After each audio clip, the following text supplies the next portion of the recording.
प्रिय विद्यार्थियों नमस्ते। आपका आपके अपने YouTube चैनल में हार्दिक स्वागत अभिनंदन। मैं हूं डॉक्टर सत्य मुदिता स्नेही, असिस्टेंट प्रोफेसर संस्कृत।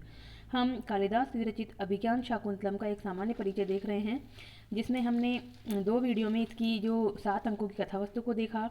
उसके बाद हमने इसके नाटकीय जो पात्र थे उनका एक सामान्य परिचय देखा, और चरित्र चित्रण के क्रम में हमने दुष्यंत, शकुंतला, महर्षि कर्ण और विदूषक माधव्य का चरित्र चित्रण कर लिया है। आज हम इसके जो दो पात्र हैं, अनसूया और प्रियंवदा, उसका चरित्र चित्रण करेंगे। कालिदास जो हैं वो चरित्र चित्रण में बहुत ही कुशल कवि हैं, और इनके चरित्र चित्रण की एक विशेषता है कि ये युगल के रूप में भी चरित्रों को रखते हैं। जैसे कि यहाँ पर युग्म रूप में रखा हुआ है अनसूया और प्रियंवदा, तो इन दोनों को एक साथ करने का भी यही रीजन है कि इन दोनों में कुछ सामान्य विशेषताएं हैं और एक दूसरे के एक तरह से ये पूरक हैं और कुछ दृष्टि से भिन्न भी हैं। तो आज हम यही देखेंगे कि इसमें क्या समानताएं हैं दोनों सखियों में और क्या विषमताएं हैं। तो देखिए, जैसा कि नाम, इस नाम में ही सब काम होता है। मेरा बार बार कहना होता है कि यहाँ पर संस्कृत साहित्य में नाम ही ऐसे रखे जाते हैं कि वही उसका व्यक्तित्व उभार देते हैं। तो अनसूया, अन प्लस असूया, असूया का मतलब था ईर्षा, ईर्षा से रहित जो है वह है अनसूया। और प्रियंवदा का क्या मतलब है? प्रियम वदती इति प्रियंवदा, प्रिय को बोलती है जो, वह प्रियंवदा है। प्रिय यानी मधुर भाषण करती है, वो प्रियंवदा है। यहाँ पर ध्यान रखिएगा, अनसूया शब्द में अनु नहीं करना है आपको। परीक्षाओं में ये बहुत बड़ी मिस्टेक करते हैं छात्र, परीक्षाओं में नंबर करते हैं इस बात के। ये अनसूया है, आपको बहुत सी किताबों में अनु लिखा हुआ मिलेगा, पर वो गलत होगा, अनसूया है। तो अब यहाँ पर देखिए कि ये दोनों जो सखियाँ हैं वो युगल रूप में बताई गई है। यहाँ पर ये प्रियंवदा और अनसूया जो है वो शकुंतला की प्रिय सखियाँ हैं, और इनके स्वभाव में एक तरह से विपरीतता भी है। समानता तो है ही, पर विपरीतता ज़्यादा है। तो देखते हैं हम दोनों के स्वभाव में क्या समानताएं हैं और क्या विषमताएं हैं। तो देखिए, शकुंतला, प्रियंवदा और अनसूया ये तीनों ही बहुत सुंदर हैं और तीनों ही लगभग समान आयु की हैं, तभी तो इनमें आपस में मित्रता है। क्योंकि जो मित्रता, मित्र के लिए एक शब्द और आता है वयस्य। वयस्य का मतलब ये होता है वय यानी आयु, आयु में जो समानता रखी है वो मित्र होते हैं। तो यहाँ पर राजा जब इन तीनों को देखता है, छुपकर जब देख रहा है, तो क्या कहता है वो प्रथम अंक में ही, अहो मधुरम आसाम दर्शनम, अहो इनका दर्शन जो है वो मधुर है। यानी इन तीनों को एक साथ मिलाकर ही कह रहा है वो कि इन तीनों का दर्शन तो बहुत ही मधुर है, इन तीनों को देखना बहुत ही अच्छा लग रहा है। क्यों? क्योंकि जो है इनका जो मित्रता है वो समान रूप और समान आयु की वजह से बहुत ही ज़्यादा रमणीय हुई है। तो आगे राजा कहता है, अहो समवयो रूप रमणीयम भवती नाम सौहार्दम, आप लोगों का जो ये सौहार्द है, मित्रता है, वो वय यानी आयु और रूप की समानता की वजह से बहुत ही रमणीय हो गया है। क्योंकि जब समान आयु वाले लोगों में मित्रता होती है तो वो सुख दुख, हंसी ठिठोली, सब तरह का व्यवहार एक दूसरे के प्रति करते हैं। तो बहुत ही उनका जो व्यवहार है एक दूसरे के प्रति बहुत खुल के मतलब प्रकट हो सकता है, वो एक दूसरे को छुपाते नहीं हैं। यहाँ रूप जो है, रूप में शकुंतला सबसे अधिक सुंदर है, परंतु आयु में जो है अनसूया सबसे बड़ी प्रतीत होती है। शकुंतला तो चूंकि अप्सरा की कन्या है तो सुंदर होना ही है, परंतु अनसूया और प्रेमवदा भी बहुत सुंदर हैं, और अनसूया इनमें आयु की दृष्टि से बड़ी हैं तीनों में ही। तीनों में घनिष्ठ प्रेम है और तीनों ही एक दूसरे को सदा सुखी देखना चाहती है। बहुत सारे ऐसे प्रसंग आए इसमें जिससे ये पता चलता है कि तीनों ही एक दूसरे की चिंता करती हैं। अब यहाँ अनसूया और प्रेमवदा के चरित्र में कुछ जो समानताएं और विषमताएं हमें दिखती हैं, उनको हम देखते हैं क्रमशः।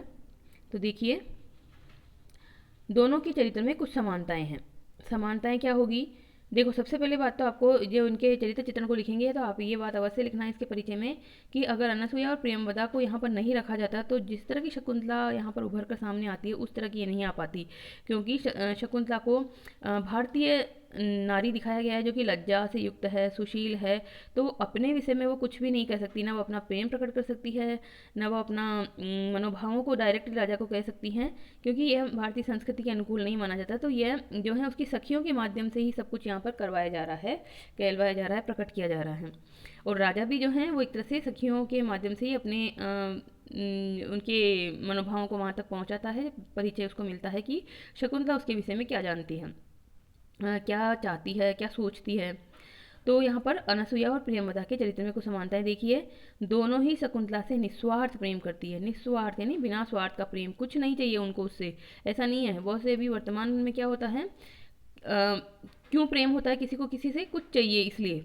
तो यहाँ पर निस्वार्थ प्रेम है। ये आश्रम में पली बड़ी कन्याएं हैं, तो इनके अंदर किसी भी तरह का छल कपट दिखावा, स्वार्थ, लोभ, मद, मोह, ये सब जो है गुण इनमें, अवगुण जो है इनमें नहीं है। ये शकुंतला को अपनी सगी बहन के समान, सहोदरा, सहोदरा, सहोदरा यानी कि सगी बहन, सहोदरा का मतलब होता है जिस जो उदर में साथ साथ रही हों, यानी कि एक तरह से जिसको कहते हैं ट्विंस भी कर सकते हैं, जुड़वा बहनें भी कर सकते हैं, या फिर सहोदरा का मतलब होता है खास बहनें, सगी बहनें के समान ही इसको मानती हैं।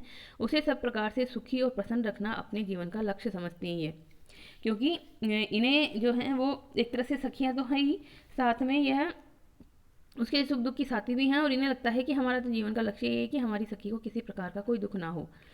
तृतीय अंक में शकुंतला को अस्वस्थ देखकर चिंतित हो जाती हैं और राजा से मिलाने का प्रयत्न करती हैं। तृतीय अंक में यहाँ प्रसंग आता है कि शकुंतला को काम ज्वर हो गया है, ज्वर से वो पीड़ित है। तो आश्रम के सभी लोग चिंतित हो जाते हैं, क्योंकि जो शकुंतला है वो महर्षि कर्ण की एक तरह से प्राण प्रिया है, उनका प्राण ही है एक तरह से। तो सबको चिंता होती है, उसका वो सेवा में लग जाते हैं सभी लोग। तो यहाँ पर ये दोनों सखियाँ हैं वो उसको देखकर चिंतित होती हैं और पहले कारण पता करती हैं कि आखिर ये बुखार जो उनको आया है उसका कारण क्या है, क्योंकि शकुंतला के जो चेहरे पर है वो तो रौनक बनी हुई है, कांति बनी हुई है, और शरीर जो है कृश होता जा रहा है। तो चूंकि ये दोनों काम शास्त्र को भी जानती हैं, तो ये कहती हैं कि तुम सबसे पहले तो ये बताओ कि तुम्हें यह अस्वस्थता क्यों है, और हमें ऐसा लगता है कि जब से तुमने उन राजा को देखा है तब से ही तुम्हारी जो स्थिति बिगड़ रही है।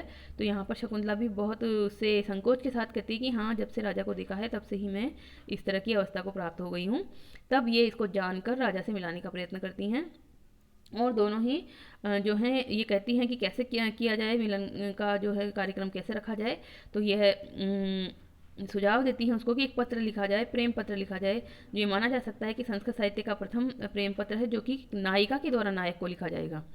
तो जो कमलिनी के पत्तों पर नाखूनों से वह कुछ लिखना चाहती है, तब न जाने हृदय में से करके, परंतु उसको जो है पहुंचाने की जो क्रियाकलाप आगे नहीं हो पाता है, क्योंकि राजा स्वयं ही वहाँ प्रकट हो जाता है। पहुंचाने के लिए भी बहुत ही योजनाबद्ध तरीके से ये रखती हैं कि जब हम उनको कोई सामग्री पहुंचाएंगे राजा के पास, तो उसमें उस पत्र को पहुंचा देंगे राजा के समीप। तो इस तरह की इनमें अपनी सखी के दुख को दूर करने के लिए तत्परता है, और पूरी प्लानिंग है इनके दिमाग में। तो यहाँ पर हमने देखा कि यह दुख को दूर करने के लिए बिल्कुल तैयार है, अपनी सखी शकुंतला के दुख को दूर करने के लिए। दोनों ही बहुत शिष्ट हैं, विनम्र हैं और मधुर भाषणी हैं, और मधुर भाषणी के साथ साथ वाक चतुर भी हैं। वाक चतुर का मतलब क्या होता है? बोलने की कुशलता। यानी कि जैसे राजा इनके उसमें पहुंचता है आश्रम में प्रथम अंक में ही, तो इनको जिज्ञासा होती है कि ये कौन है, ये जो दिख रहे हैं बहुत इनका प्रभाव बहुत विशिष्ट है, परंतु है कौन ये? तो किस तरह से उनसे परिचय प्राप्त करती हैं ये कि आप जो हैं किस वंश को सुशोभित करते हैं, और आपने अपने वियोग से किस देश के नागरिकों को व्याकुल किया है। इस तरह से ये कहलवाया जाता है। ऐसे नहीं कहलवाया जाता कि आप जो हैं कहाँ से आ रहे हैं या आपके कौन से वंश के हैं। एक तरह से लक्षणा से कहा जा रहा है, व्यंजना से कहा जा रहा है यहाँ पर कि आप किस देश को अपने विरह से व्याकुल बनाकर आए हैं। तो यहाँ पर राजा से जो ये मिलती हैं तो अपनी योग्यता का परिचय देती हैं, यानी कि किस तरह से घुमा के बात को पूछना है। तब राजा इनको अपना परिचय देता है वहाँ पर कि मैं जो है राजा दुष्यंत का न्यायाधिकारी हूँ, दंडाधिकारी हूँ, और यहाँ पर ये देखने आया हूँ व्यवस्था की आश्रम में कोई तकलीफ तो नहीं है। इस तरह से यहाँ पर आता है। अब देखिए दोनों ही बहुत ही विनम्र हैं और मधुर भाषणी है। मधुर भाषणी का तो इसमें अभी बहुत सारे प्रसंग ऐसे आएंगे। प्रियमवदा का तो नाम ही इसलिए रखा गया है, मधुर बोलने वाली प्रियमवदा, मधुर भाषणी, प्रियमवदती इति प्रियमवदा। और जो अनसुईया है वो भी मधुर भाषणी ही है, परंतु अपेक्षाकृत प्रियमवदा ज़्यादा मधुर बोलती हैं। दोनों कर्मठ हैं, कार्यदक्ष और बुद्धिमती हैं। कर्मठ है यानी कि यहाँ पर आश्रम के विभिन्न प्रकार के जो क्रियाकलाप है वो करती हैं। आश्रम में जो अतिथि सत्कार वगैरह की क्रियाएं वैसे तो शकुंतला के जिम्मे छोड़ के गए थे महर्षि कर्ण, परंतु सहायक तो ये उसमें ये भी होती हैं, क्योंकि पुष्पों का चयन करना और फूलों इत्यादि का चयन करना, फल फूल इत्यादि इकट्ठे करना, ये सब काम इनके सहयोग से ही होता है।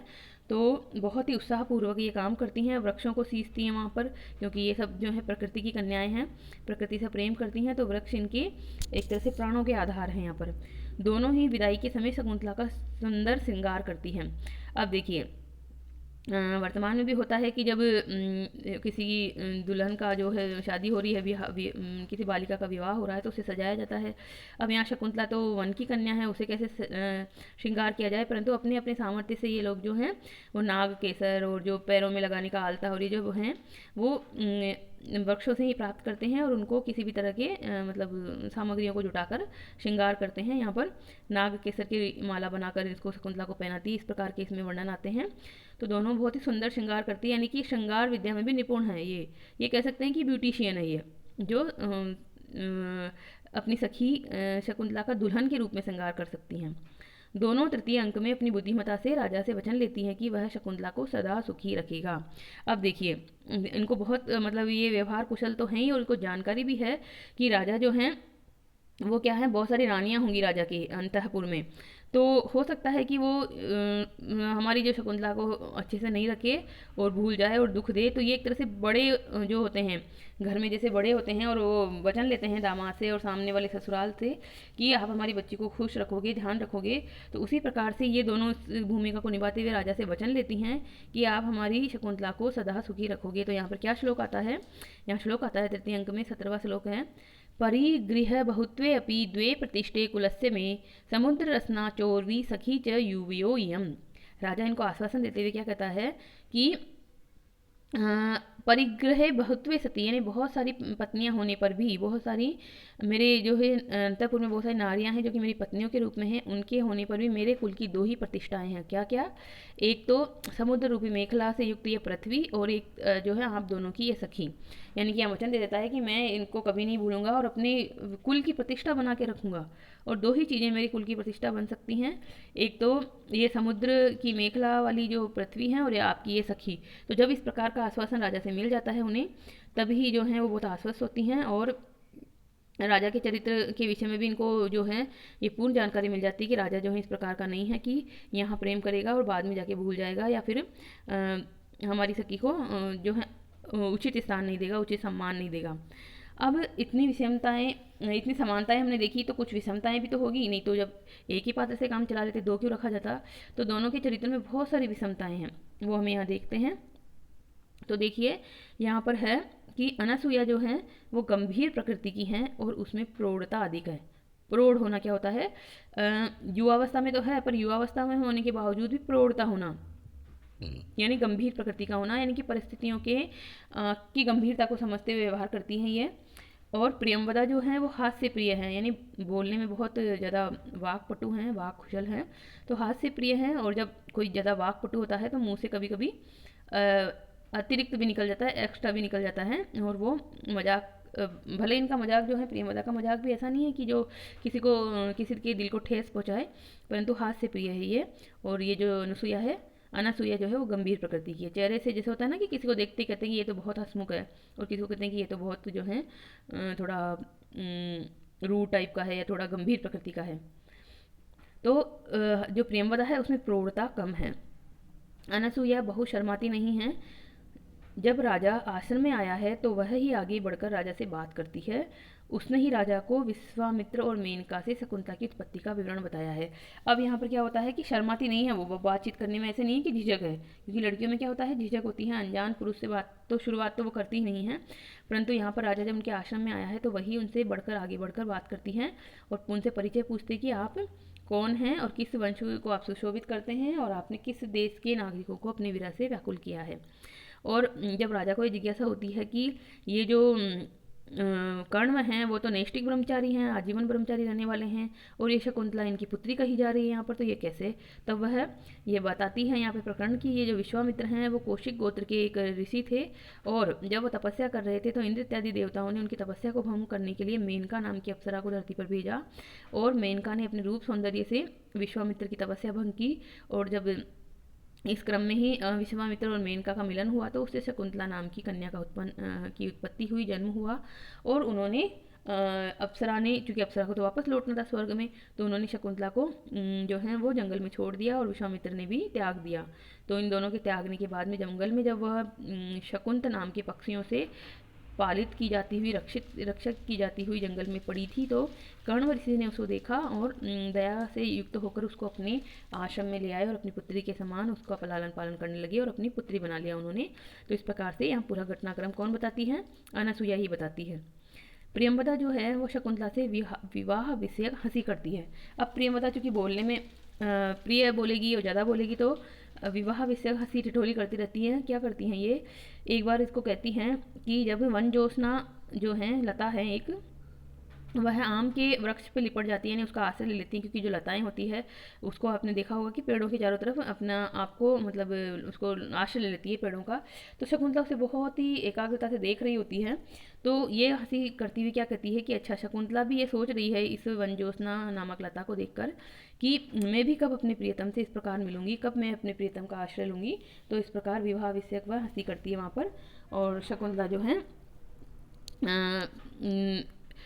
इस बात में मतलब मुस्कुरा के या फिर शर्मा के लजा के रह जाती है। यहाँ पर एक दूसरे प्रकरण में शकुंतला को गुस्सा भी आता है। जब अकेले में है तो बात कर सकती है विवाह विषय किसी भी प्रकार की, तो शकुंतला कुछ नहीं कहती, प्रियंवदा को मुस्कुरा के लजा के रह जाती है।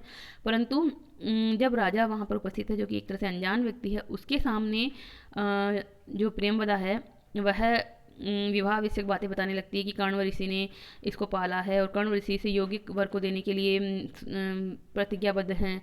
तो उसे शकुंतला को ये लगता है कि किसी अनजान व्यक्ति के सामने मेरे विवाह विषय की बातें करना ठीक नहीं है। तो इससे वह क्रुद्ध हो जाती है और क्रुद्ध होकर जाने लगती है वहाँ से और कहती है कि मैं जा रही हूँ यहाँ से, मुझे इस प्रियंवदा की जो शिकायत है ना माता गौतमी से करनी है कि इस तरह से व्यवहार कर रही है दूसरों के सामने। तो वह बड़ी ही चतुराई से उसे ये कहकर रोकती है कि तुम्हें मैं जाने नहीं दूंगी अभी, क्योंकि तुम्हारे हिस्से के 2 घड़े जो पानी के हैं मैंने डाले हैं, तो तुम मेरे हिस्से के जो 2 घड़े पानी तुम डालोगी इन पौधों में, 2 पौधों को पानी तुम पिलाओगी, तभी तुम जा सकती हो, ऐसे तुम नहीं जा सकती। तो ये भी एक तरह से हंसी ठिठोली वाला भाव है। और गुस्से में अगर कोई है सखी तो उसको किस तरह से उस गुस्से से हटाना है, ध्यान उसका हटाना है, तो इस तरह से क्रियाकलाप किए जाते हैं, सखियों के बीच में ऐसा होता रहता है। तो यहाँ पर ये बात वो कहती है। तो ये भी इसकी एक तरह से वाक कुशलता का परिचय है। वह बहुत ही मधुर भाषणी है, अतः उसकी बात का कोई भी बुरा नहीं मानता है। बहुत ही मधुर बोलती हैं और मधुर के साथ में अच्छा भी बोलती हैं। किसी को बुरा लगने के लिए, किसी की भावनाओं को ठेस पहुँचाने वाली बात ये नहीं करती हैं। इसीलिए जो है इसका नाम जो है प्रेमवदा पड़ा है। प्रेमवदती थी प्रेमवदा, ये व्युत्पत्ति आपको एग्जाम में ज़रूर लिखनी है अगर आपको प्रेमवदा और अनसुईया का चरित्र चित्रण एग्जाम में करने को मिलता है तो। अब आता है अनसुईया के बारे में। अनसुईया क्या है? विचारशील और मितभाषणी है, यानी कि मित का मतलब होता है सीमित, सीमित कम, कम बोलने वाली है, और विचारशील है, बहुत ही विचारवान है। तो अनसुईया सोचने मनन करने वाली है और कम बोलने वाली है। वह हंसी मजाक की बातों में विशेष भाग नहीं लेती हैं।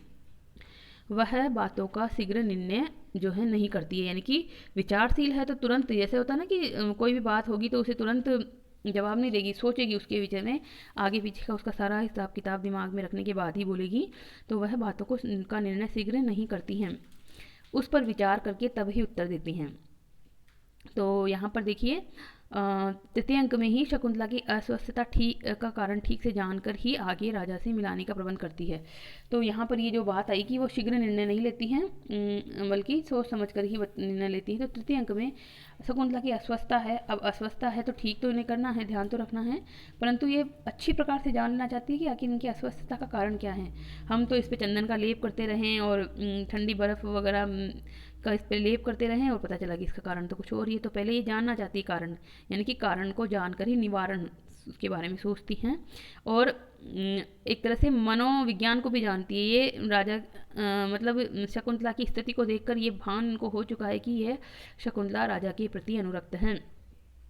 और अनुरक्तता को पूरी अच्छी प्रकार से जानकर जब शकुंतला ये कहती है कि जब से मैंने राजा को देखा है तब से मेरी ये स्थिति है, और अगर मैं राजा से नहीं मिली तो मैं जो है जीवित ही नहीं रह पाऊंगी। तुमने अगर मुझे मतलब या तो मुझे मिलाने का प्रबंध करो या फिर मेरा एक तरह से अंतिम संस्कार की तैयारी करो, इस तरह का जब भाव कह देती है, वचन कह देती है शकुंतला, तब ये स्थिति की गंभीरता को समझती हैं और इनको शकुंतला और दुष्यंत को मिलाने का प्रबंध करती हैं। राजा से हंसी वाली बातें ये जो अनसुईया है नहीं करती हैं। प्रियंवदा वाक चतुर है और अधिक बोलती हैं। तो अगर आपको विपरीत लिखना हो दोनों को एक साथ तो कैसे लिखेंगे? अनसुईया विचारशील है और मितभाषणी है, और प्रियंवदा जो है वाक चतुर है और अधिक बोलती हैं। तृतीय अंक में राजा से वही अधिक बातें करती हैं। कौन? प्रियंवदा। प्रियंवदा ही अधिक बातें करती है तृतीय अंक में। तो ये जो दोनों सखियां हैं वह प्रथम अंक से लेकर चतुर्थ अंक तक इनकी उपस्थिति बनी हुई है। और क्रमशः आप इसके जो प्रथम और द्वितीय वीडियो हैं जिसमें इसकी कथा का संक्षिप्त परिचय दिया गया है, उसको सुनिएगा किस तरह से इनकी भूमिका बढ़ती जाती है। और यही शकुंतला और शकुंतला और दुष्यंत के प्रेम विषयक वृत्ति को जानती हैं, और यही दोनों एक तरह से गवाह हैं कि इन दोनों का गांधर्व विवाह हुआ है, और किसी को कुछ नहीं पता है, इन दोनों को सब कुछ पता है। तो इसी क्रम में जो है इनका एक और अनसुईया का एक चरित्र की विशेषता प्रकट होती है। ये जो है शंकालु प्रवृत्ति की हैं। सशंक वृत्ति, सशंक मतलब शंका से युक्त, यानी कि मन में जो है एक तरह से भय आ जाता है, शंका आ जाती है कि पता नहीं वह कैसा होगा, वगैरह जाए हमारी सखी को याद करेगा भी कि नहीं करेगा, क्या होगा। तो वह सहसा किसी बात पर विश्वास नहीं करती अनसुईया। वह राजा से कहती है कि राजाओं की कई स्त्रियां होती है, हमारी सखी को कोई दुख न मिले ऐसा करना। तो यहाँ पर तीसरे अंक में क्या कहा जा रहा है, यहाँ कुछ कुछ आप संस्कृत की कोटेशन याद रख सकें तो ज़रूर याद रखिएगा। वह राजा से कहती हैं, अनसुईया कहती है राजा से, वयस्य बहुवल्लभा राजानः श्रूयन्ते यथा नौ प्रिय सखी बंधुजन शोचनीया न भवती तथा निर्वाहाय। यानी कि हे मित्र, राजा के बहुत सारी पत्नियां सुनी जाती हैं, जिस प्रकार से हमारी प्रिय सखी बंधुजनों के लिए शोचनीय न हो उस प्रकार से तुम आचरण करना, उस प्रकार से तुम करना। तो इसी के बाद में राजा ये आश्वासन देता है कि मैं तुम्हारी इस सखी को बहुत ही एक तरह से अपने कुल की प्रतिष्ठा के रूप में रखूँगा, और ये समुद्र की मेखला वाली पृथ्वी और तुम्हारी ये सखी, ये दोनों ही मेरे कुल की प्रतिष्ठा होगी। यद्यपि मेरे अनेक पत्नियां हैं, परंतु इन दोनों को ही मैं अपने कुल की प्रतिष्ठा बनाऊंगा या बनाता हूँ। तो इस प्रकार का आश्वासन इन्हें मिल जाता है, तो ये निश्चिंत हो जाती हैं। चतुर्थ अंक के प्रारंभ में अनसुईया को ये शंका है कि राजा उसे स्मरण करेगा या नहीं। अब देखो, अनसुईया चूंकि सशंक प्रवृत्ति है, तो चतुर्थ अंक के प्रारंभ में फिर से उसे ये होता है कि राजा जा चुका है गंधर्व विवाह करके, तो कि राजा उसे याद करेगा कि नहीं हमारी सखी को, तो शंका इसके मन में आती है। तब प्रियंवदा कहती है, प्रियंवदा चूंकि शीघ्र विश्वास कर लेने वाली है, तो वह क्या कहती है कि वैसी आकृति वाले गुणों से युक्त जो होते हैं वह जो हैं वो विपरीत नहीं होते हैं, यानी अपने उनके गुणों के विरोधी वो नहीं होते हैं, राजा उन्हें जरूर ही स्मरण करेगा। ये कहाँ कहा जा रहा है? चतुर्थ अंक में ही कहा जा रहा है कि राजा जो है अवश्य ही याद करेगा। इस प्रकार के जो लोग होते हैं वो अपने गुणों के विपरीत आचरण नहीं करते हैं, इस प्रकार से वो विश्वस्त उनसे हो जाती हैं। तो न तादृशा आकृतिर विशेषा गुण विरोधिनो भवंती।